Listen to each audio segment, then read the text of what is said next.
Bienvenidos a un nuevo capítulo de nuestro podcast del derecho y del revés. Hoy tenemos el placer de poder charlar con Toni Jiménez. Muchas gracias, Toni, por estar aquí con nosotros.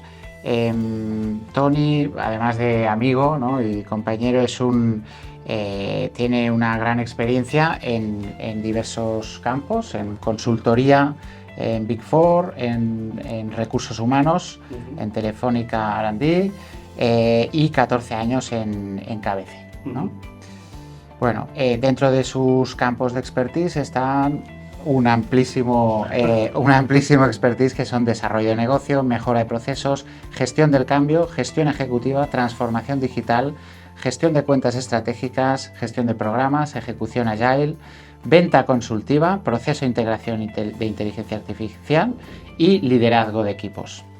Y asimismo tiene formación en filosofía, psicología, consultoría y management y coaching certificado.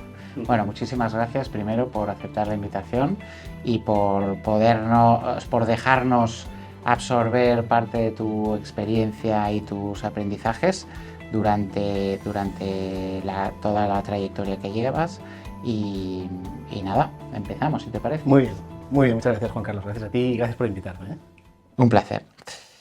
Bueno, preparando el guión, teníamos una primera reflexión que era ¿por qué hablamos tanto hoy de que las empresas tienen que centrarse en las personas, ¿no? Y contrapuesto a veces con que antes se hablaba más del centro en el cliente, ¿no?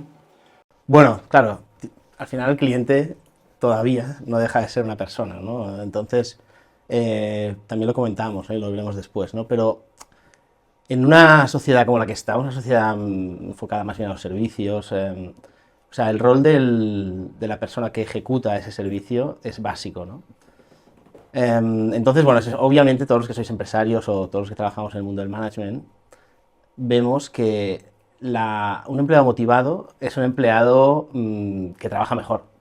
Más allá de las valoraciones humanas, que todos queremos que todo el mundo sea feliz, la realidad es esa, ¿no? Que alguien feliz es más productivo, ¿no? Entonces, ahí de alguna manera hay un círculo, un encaje muy bueno, ¿no? Que dice, oye, si yo consigo que los empleados estén contentos, la ciencia y la investigación me dice que ese empleado sea más productivo. Obviamente hay otros factores que tienen que tener en cuenta, tipo la definición de su rol, los procesos de trabajo, que las tareas estén claras, etc. Pero una persona realizada es una persona más productiva. Y como te digo, ¿no? Es algo que yo creo, digamos, fehacientemente, pero es que además la ciencia y la investigación lo demuestran, ¿no? Claro. Entonces, bueno, esto es el primer punto que te diría, ¿no? En la sociedad en la que estamos, en el modelo, bueno, capitalista en el que estamos, ¿no? Donde la producción de valor es tan importante, sabemos que una persona que trabaja contenta produce más valor. Eso sería un poco un resumen. Sí, al final es lo mismo, ¿no? Al final se busca la satisfacción del cliente para que adquiera más bien esos servicios, pero con ese paso previo de decir, oye, hago feliz al empleado para que cuide al cliente, ¿no? Sí, hablaremos cuando preparamos, ¿no? Ya comentamos y ahí tenemos un punto dedicado a este tema, ¿no? Pero bueno, y luego aparte, y antes lo he mencionado, ¿no? Pero también no podemos olvidar que, digamos, como personas nosotros tenemos unos valores, ¿no? Entonces, trabajar de una manera enfocada a personas, en principio, parece que se alinea más con unos valores más humanos, más de mejora de la propia sociedad, ¿no? Claro. Sí, y se evitan efectos nocivos como pueden ser, pues, el estrés, la ansiedad, etcétera, ¿no? Hay teorías que dicen que la organización de por sí genera ansiedad. Es decir, trabajar en un grupo, trabajar en una organización, ya solo para hacer eso ya tienes una cierta tendencia a la ansiedad. Pero, más allá de si esto es cierto o no, lo que tenemos que intentar, como gestores, como empresarios, es que esa ansiedad sea la mínima, o que sea una ansiedad de alguna manera, bueno, que genere un empuje, ¿no? Pero sin llegar a unos límites que puedan hacer daño, ¿no? Claro. Entonces, el rol, tú que lo conoces bien, el rol de la persona responsable de recursos humanos un poco ha cambiado los últimos años derivado de este planteamiento, ¿no? Sí, bueno, aquí un poco voy a las anécdotas personales, que eso también cuando venía hoy lo pensaba, ¿no? Digo, esto que es como haciendo este tipo de cosas que estamos haciendo ahora, uno se da cuenta que se hace ya más mayor, ¿no? Estas conversaciones que antes las teníamos en otros contextos, pues ahora las tenemos aquí, ¿no? Entonces, volviendo un poco a esto, yo me acuerdo cuando acabé mi máster de recursos humanos, entonces empecé con mi primer trabajo de recursos humanos, trabajaba en un entorno más comercial y me movía a recursos humanos, ¿no? Y luego he vuelto a la parte más comercial, pero bueno, eso hace muchos años de esto.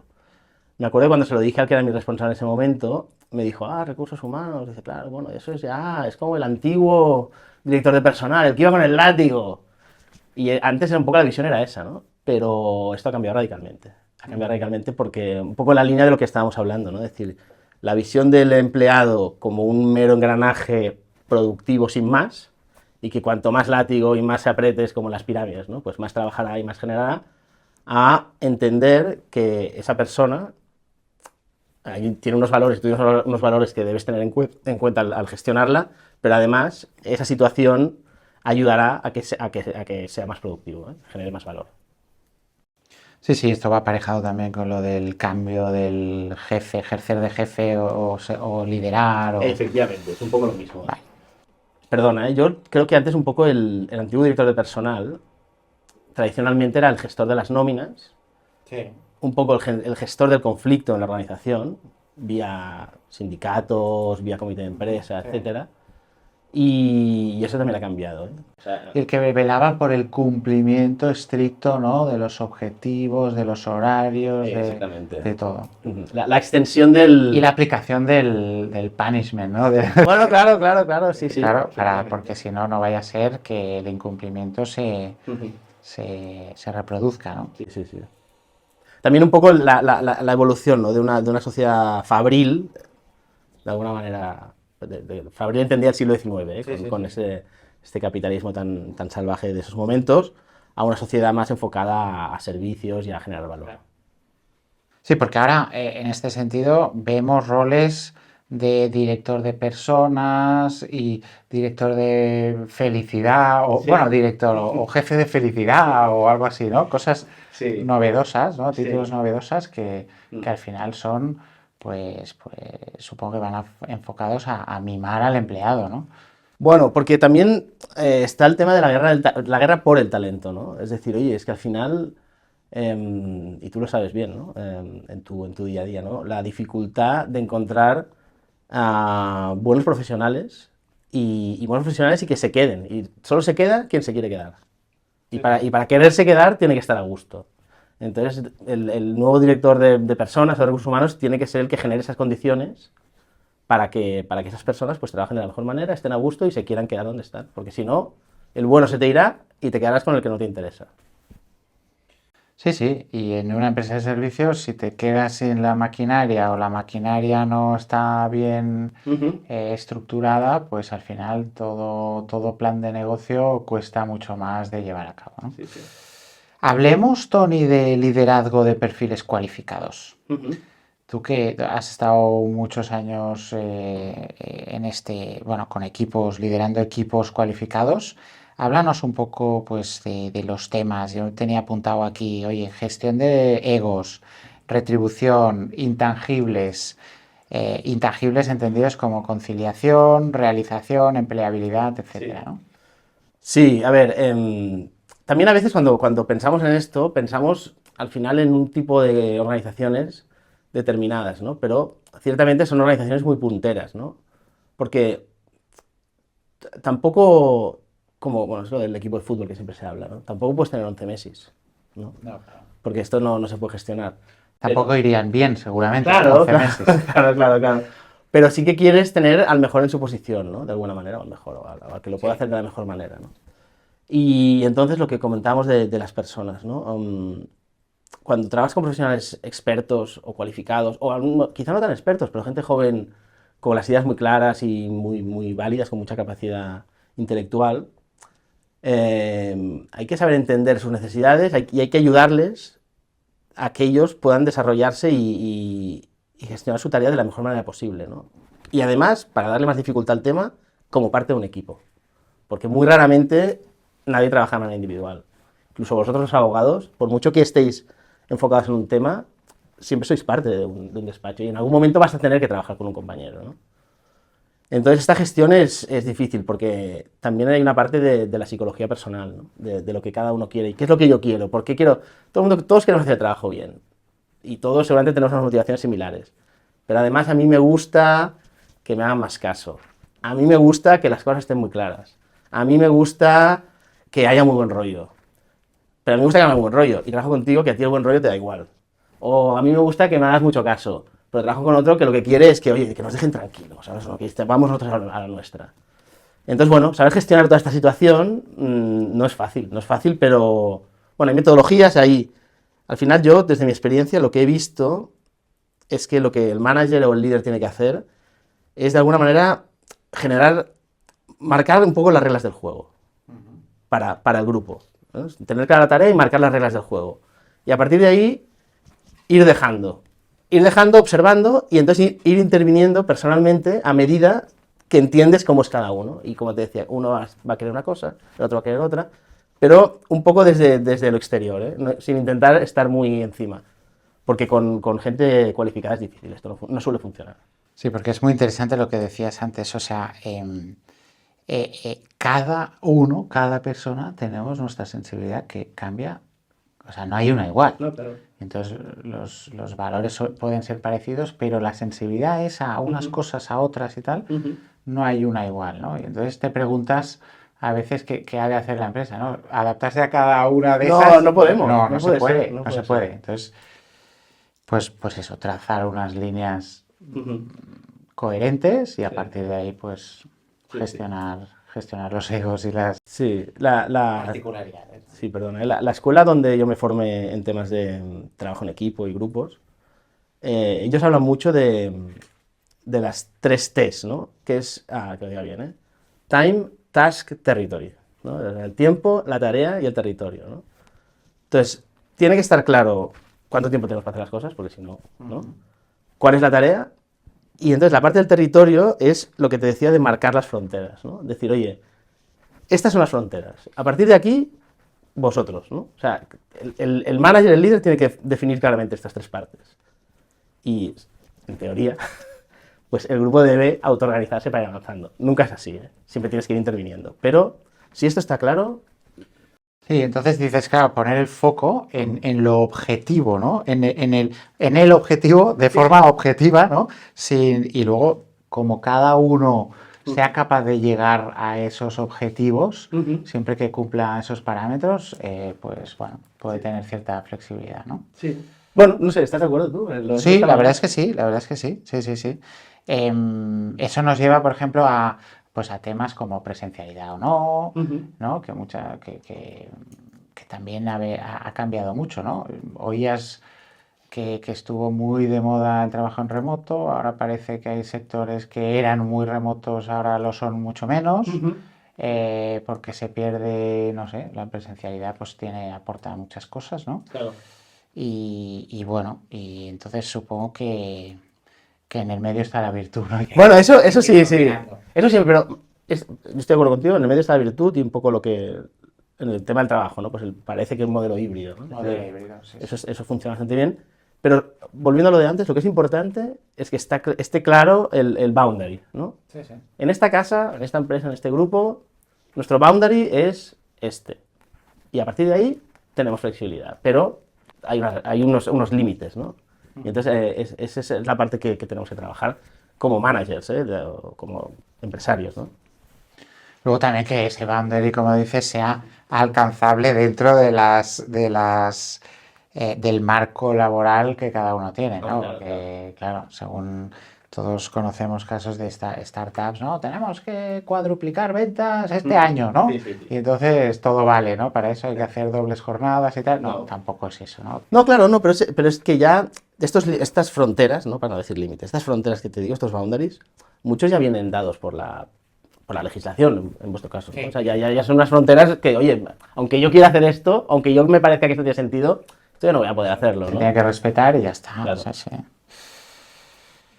Muy bien. Bueno, lo hemos ido tocando todo. Hablábamos o comentábamos el tema de la empleabilidad, que me parece muy interesante. Sí.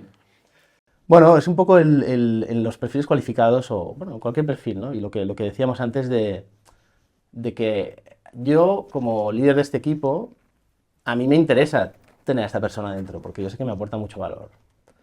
Pero entonces a él le interesa estar conmigo. Y eso al final en la relación laboral es la empleabilidad, ¿no? O sea, yo te quiero emplear, pero yo te estoy ofreciendo empleabilidad a cambio. Hay una parte salarial que te la tengo que ofrecer al menos un mínimo y a partir de ahí llegaré donde sea, ¿no? Pero el concepto de empleabilidad al final es decir, el empleado, una parte de su salario, si quieres, emocional o su salario intangible, es saber que cada día que pasa en esa empresa le hace más empleable fuera de esa empresa. Es decir, que para su carrera profesional, trabajar contigo le aporta valor. El día que eso se le acaba, que él dice, no, si quiero trabajar aquí en este despacho con Juan Carlos Jiménez Salinas, ahora mismo me está restando, más que me está aportando valor. Entonces, él ya va a tener un incentivo para irse, ¿no? Entonces, eso es algo que es muy importante. Sí, yo lo defino sin saber qué se denominaba empleabilidad, ¿no? Pero de alguna manera el hacer, el decir al equipo, decir, oye, si tú decides estar aquí 20 años, fenomenal, todo este valor lo aplicarás aquí. Pero si algún día te quieres ir, ese valor es exportable a cualquier empresa del sector, con lo cual te lo llevas, ¿no? Te lo llevas. Y es esa relación basada en la independencia y la libertad de cada uno, ¿no? Sí, y la empleabilidad puede ser la marca de la empresa, por ejemplo, ¿eh? Porque hay empresas que ya estar ahí pues te dan un prestigio, ¿no? Es decir, esta persona ha pasado 3 años, no, sin decir nombres, ¿no? Pero por esta empresa, ¿no? Por este despacho, por una de estas Big Four que decías tú, ¿no? Entonces tú ya sabes que esa persona que ha estado ahí unos años ya tiene como un sello de calidad, ¿no? Que luego será así o no. Pero bueno, que al final parece esta parte de la marca. Luego hay otras partes como por ejemplo la formación, el desarrollo profesional, todo este tipo de aspectos, ¿eh? Sí, todo tipo de skills que haya desarrollado esa persona dentro de, o incluso la libertad que te puedan dar para un desarrollo profesional pues saludable, ¿no? Porque hay veces que empresas pues te ponen una parcela muy acotada y hay veces que, claro, haces algo tan especializado que esa empleabilidad se limita un poco, ¿no? Sí. Claro, yo ahora que llevo ya unos años, ¿no? Más en la corporación internacional, etcétera. Una manera que es común de fomentar este concepto con la gente joven de mucho talento, de mucho potencial, es decir, mira, más allá de lo que te ofrecemos aquí dentro, además, o te pagamos el máster fuera, o te damos facilidades para que lo hagas, el típico MBA, ¿no? Y a cambio, tú te quedas X años. Entonces, es como quizás un poquito más transaccional, más directo, ¿no? Sí. Pero es una manera de hacer esto. Sí. Cambiando un poco a tu digamos, tu etapa más presente, que es la parte comercial, ¿no? Que dices que empezaste por la parte comercial y has vuelto hace unos años. ¿Cómo se consigue el engranaje del equipo comercial excelente, digamos? Sí. Bueno, claro, aquí, o sea, ¿Cómo se intenta? sí. Tiene mucho que ver con lo que hemos estado hablando, ¿no? Al final, o sea, el aspecto comercial también lo que siempre se dice, ¿no? Hoy en día todos somos comerciales, ¿no? Todos tenemos que vender. Entonces lo que pasa es que hay una serie de profesionales, una serie de perfiles que estamos más dedicados, ¿no? a vender proyectos, a vender software, a vender soluciones integradas, etcétera, ¿no?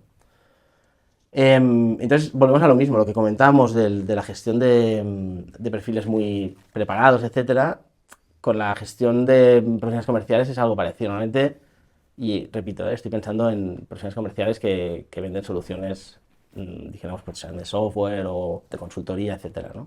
Que es un poco a lo que me dedico yo. Bueno, pues yo creo que es lo mismo, ¿no? Es decir, marcar en este caso el territorio, lo que decimos del territorio es que es un territorio. Es decir, bueno, tu territorio es el este de Europa, tu territorio es el... Y entonces eso ayuda a que la tarea esté clara. También ayuda mucho a que el equipo funcione como tal y evitar el conflicto, ¿vale?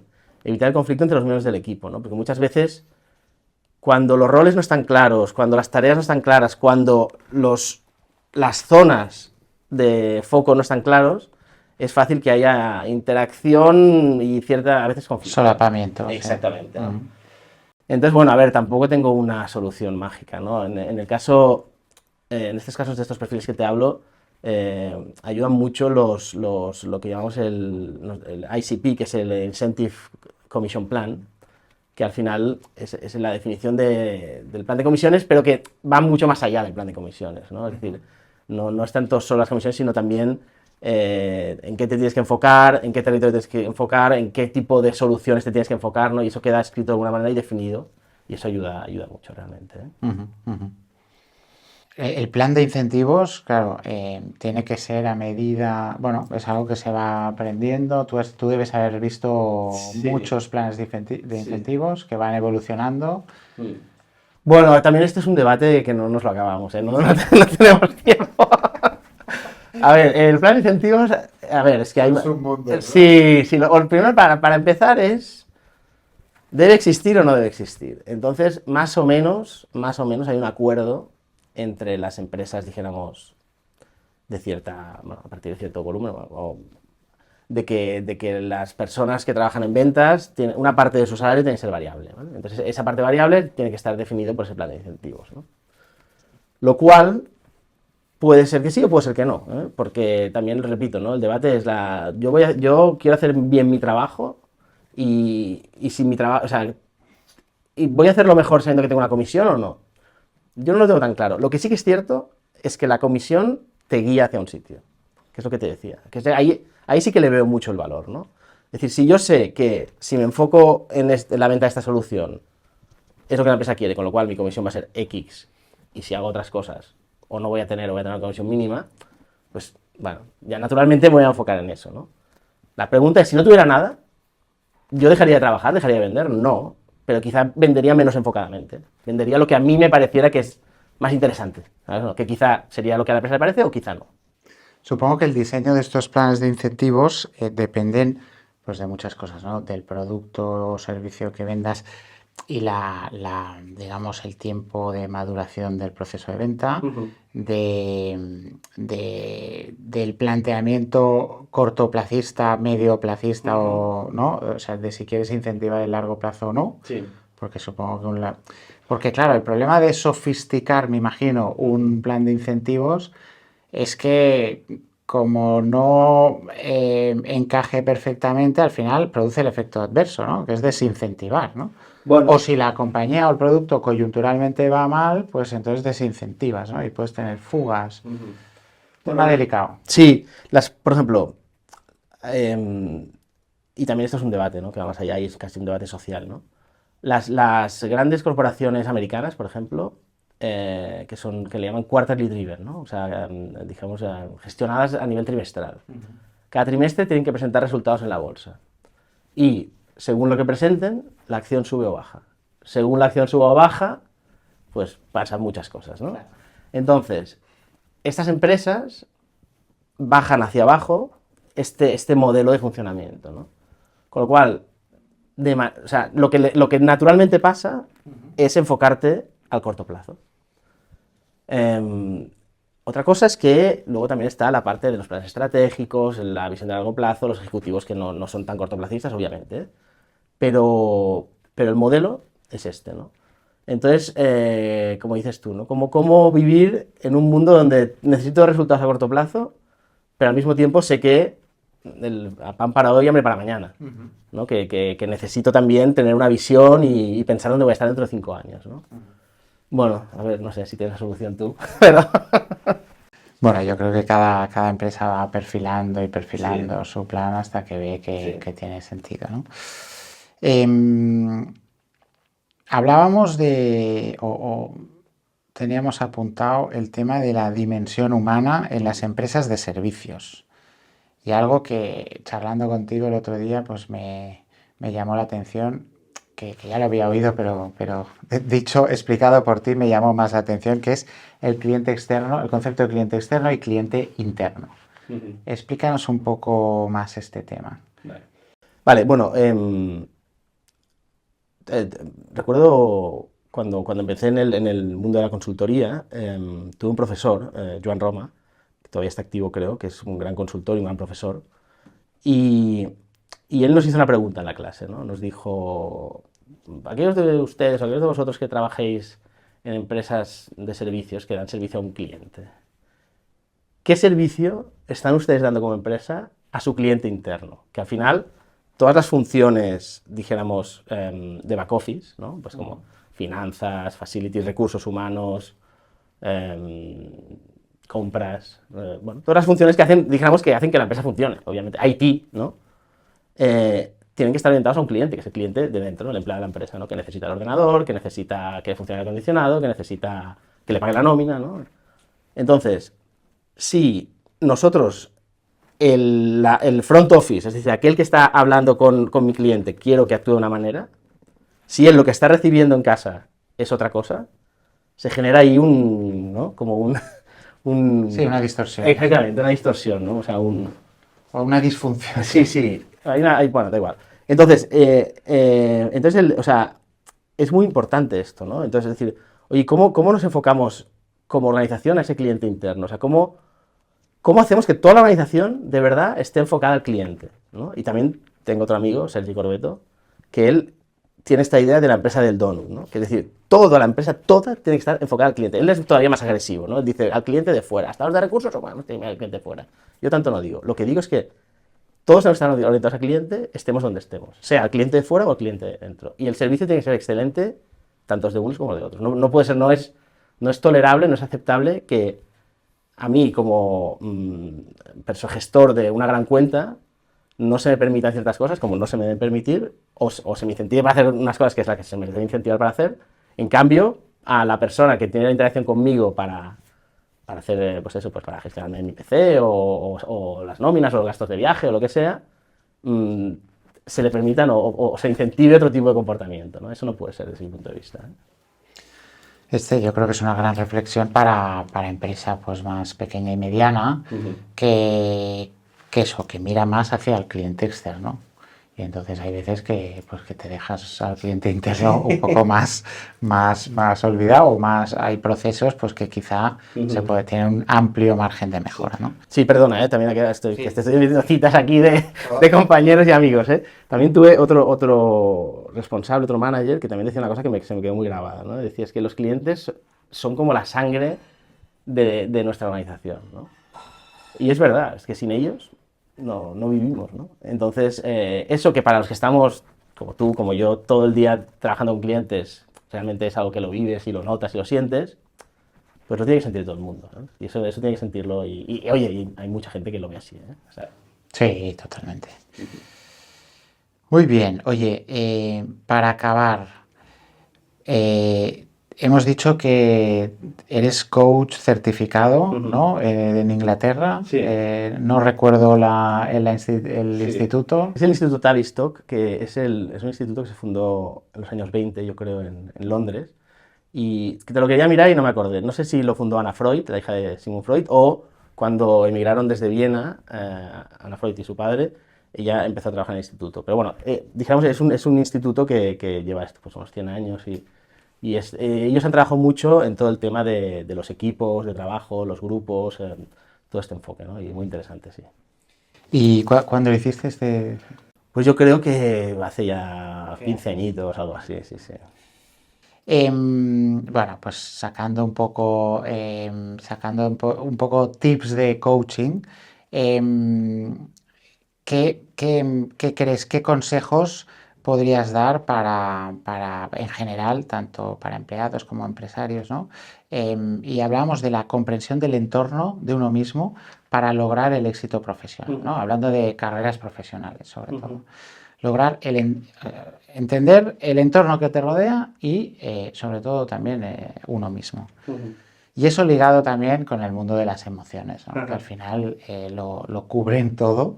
El otro día lo comentábamos, ¿no? Que al principio no eres tan consciente, pero un ser humano al final es una emoción con patas. Y no solo el ser humano individual, sino las colectividades a la vez tienen emociones colectivas. Efectivamente.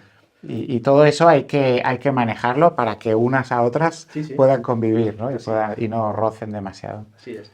Bueno, es lo que dices, pero para todavía poner un grado más de dificultad, porque al final nada es fácil, esas emociones, algunas se ven y están en la superficie y son muy claras, pero hay muchas otras que están por debajo y no se ven.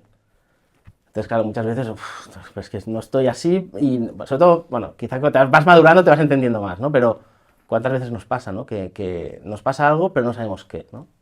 Me siento mal pero no sé por qué, ¿no? Bueno, entonces, volviendo al tip, ¿no? Lo que decíamos cuando preparábamos esto, yo te diría dos cosas, ¿no? Una es conócete a ti mismo y trabaja para conocerte a ti mismo y entenderte a ti mismo y entender estas emociones, las que están y las que están y no son tan obvias, que van más por debajo. Y luego la segunda parte, o sea, la conocerte a ti mismo ya viene de hace muchos años, de los griegos o antes, ¿no? Pero luego, una cosa más moderna tal vez es cuida de ti mismo también, ¿no? Es decir, o sea, conócete, entiéndete, dedícate tiempo a entenderte y cuando ya te conoces bien, haz lo que te haga bien, ¿no? Y si tú ya sabes que hay algo que no te va bien, pues intenta, hay cosas que no podemos evitar, pero intenta ir dirigiéndote hacia esa parte que tú sabes que te sienta bien, ¿no? Que te da energía, ¿no? Claro, y a veces conocerse a uno mismo es ser muy consciente de las fortalezas y las debilidades de cada uno, y entonces no te metas en un pantano lleno que te van a exigir todas tus debilidades, ¿no? Porque no tiene mucho sentido, ¿no? Aprovecha la fuerza de tus fortalezas y tal. El problema es que hay veces que uno se conoce a sí mismo y ha pasado mucho tiempo. Sí. Bueno, cuando va pasando el tiempo te vas conociendo mejor, ¿no? Pero bueno, convivencia con uno mismo es lo que hace, Sí. y luego las tortas, ¿no? Sí. Los tropiezos en el camino es lo que a veces va mejor, curiosamente, para conocerse a uno mismo. Sí. Y luego, a nivel de carrera profesional, intentando ligarlo un poco, ¿no? Sí. O sea, sí, tú tienes que saber cómo eres, lo que quieres, tus ambiciones, tus expectativas y también lo que te va bien y lo que no te va bien, ¿no? Y a lo mejor algo que te va muy bien en un momento dado, ¿no? Volviendo a estas empresas de los Big Four, ¿no? Pues yo no sé cómo son ahora, pero en mi época pues eran muchas horas de trabajo, mucha presión y a cambio mucho aprendizaje y ver muchas cosas que de otra manera en otro tipo de empresa no verías, ¿no? Y esto está muy bien en un momento de la vida. Claro. Y hay otro momento de la vida que a lo mejor, aunque tú digas, oye, que yo tengo a mí siempre me gusta estar a tope y tal, pero claro, conciliar esto con una vida familiar, con una educación de unos hijos, pues a lo mejor no es el momento, ¿no? Entonces, decir, oye, pues conócete, entiéndete, cuida de ti, porque aunque tú quieras seguir haciendo eso, si lo haces, eso puede tener impacto en tu vida, ¿no? Con lo cual no estás cuidando de ti, ¿no? Entonces, es un poco como lo veo yo, ¿eh? Muy bien, oye, pues yo creo que hemos tocado temas muy interesantes, a la vez que muy etéreos a veces, pero... Sí, nos hemos puesto juntos, sí, ¿eh? pero bueno, yo creo que solo que alguien pues le pueda invitar a una reflexión en algún punto, pues ya vale la pena, Vale, ¿eh? muchas gracias, Y un Juan Carlos, por placer, invitarme. Muchas gracias.